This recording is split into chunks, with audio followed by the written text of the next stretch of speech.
Hello, welcome to another video by Mox Marine. In this video, I'm assembling an LS6 engine.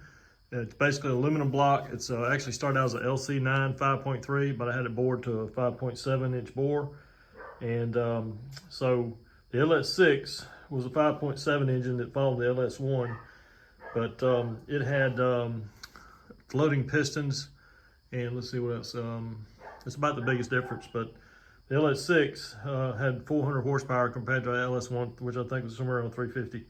But anyway, this is a reassembly. I had already started this assembly once, but as if you've watched some of the previous videos on this playlist, you'll see where I got to a point where I had a bad part, had to stop what I was doing, completely tear the motor back down again to its bare block, clean it, and start over. So that's what I've done.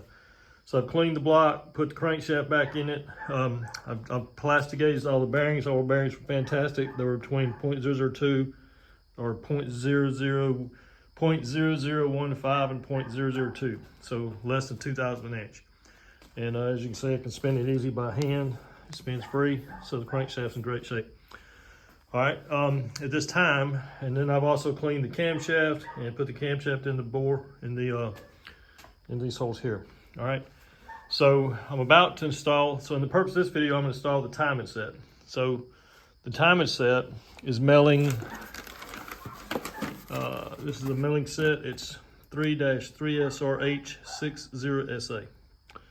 All right, and so there's something special about this timing set. So it's not what came with the LC9. So what I'm building an engine that uses what's called a 24-tooth trigger wheel. And the 24-tooth trigger wheel originally started out in like 1999, and the camshaft sensor was in the back of the engine. On the top, it's flipped upside down, but it was on the back top of the engine, and the camshaft sensor went in there.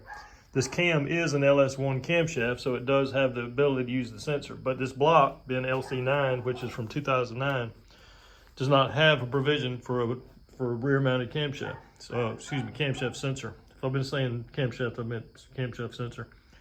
So since there's no sensor hole in the back, you have to put the sensor up in the front. So they make a special timing cover, which is used on the the LS2 in 2005. It was a very narrow time frame when they used the front-mounted front-mounted cam sensor.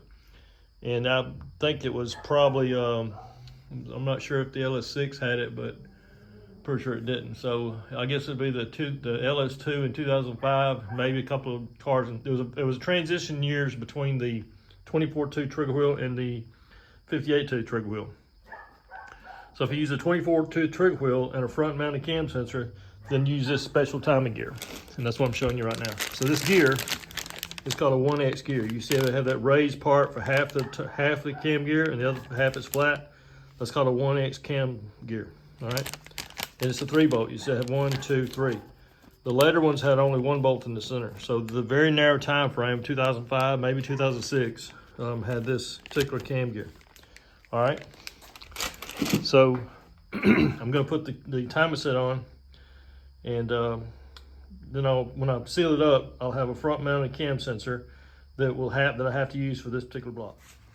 Okay, the first step for installing the camshaft, or it's already installed, but the first step in getting it bolted in is you have to put this retainer plate on here. This serves as both a plate to keep the camshaft from coming out of the block, but it also seals the oil cavity, the oil galleries from this side to that side. There's a rubber seal on the back side of it that seals this whole area.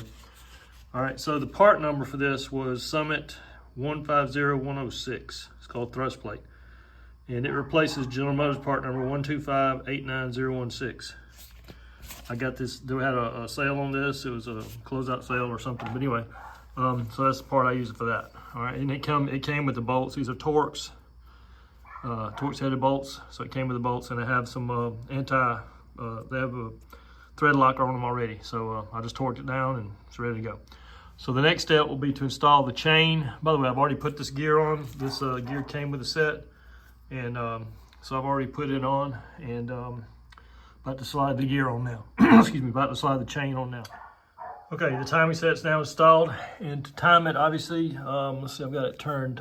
I'll have to show you that, but this little U right here lines up with a dot, that dot right there, when it's timed. I've rotated a little bit since I've timed it, but you have this dot that dot pointed straight down and this dot pointed straight up. When the two dots are closest to each other, it's when it's time. All right, so I put the chain on, and this is what's called a timing chain tensioner. It did not come with this timing set, but you can buy it separately for like a 2009 5.3. And so I had this one I had already had this tensioner as a leftover part from another project.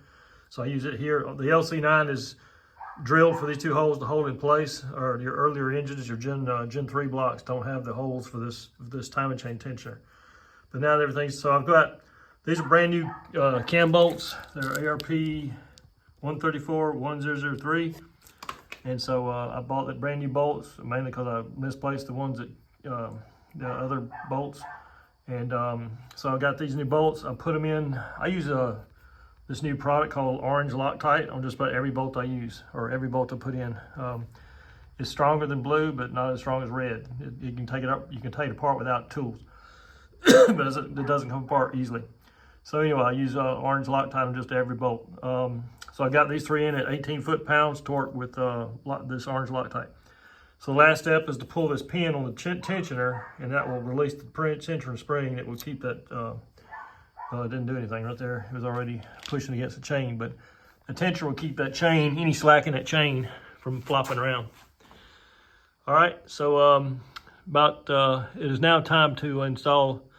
If I want to continue on in the front of this engine, it's now time to install the oil pump. And I want to do a separate video about that because it's going to be a long video. Hey, thanks for watching, and subscribe to my channel, and hit that like button here, it helps.